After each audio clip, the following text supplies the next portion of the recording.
सरकार कशा प्रकारे डेटा मॅन्युप्युलेट करून आपली दिशाभूल करण्याचा प्रयत्न करतं या दाखवतो। सरकारने 7 जून 2026ला LPG सिलेंडरची प्राईस 29 रुपयांनी वाढवली। अगोदर 913 रुपयांना भेटत होता, आता 943 रुपयांना किंवा 942 रुपयांना भेटत आहे। त्यानंतर सरकारने एक चार्ट रिलीज करून असं दाखवण्याचा प्रयत्न केला की भारतामध्ये जे LPG सिलेंडरची जी प्राईस आहे ती इतर देशांच्या तुलनेने खूप स्वस्त आहे। आणि हा जो चार्ट आहे तो एक प्रकारे आपली दिशाभूल करण्याचा प्रयत्न आहे, एक प्रकारे डेटाचं मॅन्युप्युलेशन आहे। कारण इथे जी प्रातिनिधिक प्राईस निवडलेली आहे ती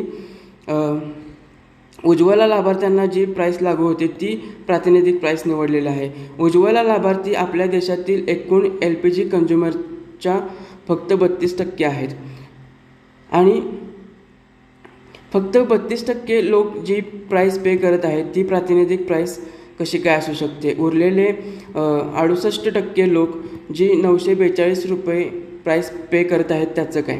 आणि त्यानंतर कंपॅरिझन कोणत्या देशांशी केलेलं आहे बघा, पाकिस्तान, नेपाळ, बांगलादेश, श्रीलंका या देशांशी कंपॅरिझन ठीक आहे, कारण आपल्या इकॉनॉमीज थोड्या कंपेरेबल आहेत आणि भारताने या देशांच्या तुलनेने ऑइल आणि गॅसच्या किमती बऱ्यापैकी आटोक्यात ठेवलेल्या आहेत।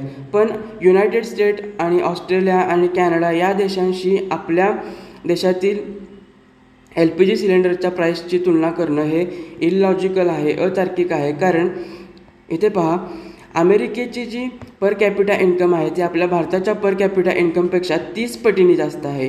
ऑस्ट्रेलियाचा पर कॅपिटा इन्कम भारताच्या पर कॅपिटा इन्कमपेक्षा 22 पटींनी जास्त आहे, कॅनडाचा 19 पटींनी जास्त आहे। तेव्हा अशा देशातील लोकांकडे एवढ्या किमतीमध्ये गॅस खरेदी करण्याची क्रयशक्ती आहे, त्यांच्याकडे तेवढी पर्चेसिंग पॉवर आहे। आपल्या देशातील लोकांकडे एवढ्या किमतीमध्ये ऑइल किंवा गॅस खरेदी करण्याची पर्चेसिंग पॉवर नाही आहे।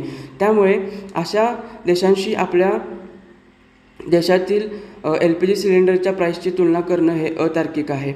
आणि त्यामुळे सरकारने रचनात्मक गोष्टींवर भर द्यावा, हे आकडे मजबूत करण्याचा प्रयत्न करावा, जेणेकरून आकड्यांना मेकअप लावून जनतेसमोर सादर करण्याची सरकारला वेळ येणार नाही।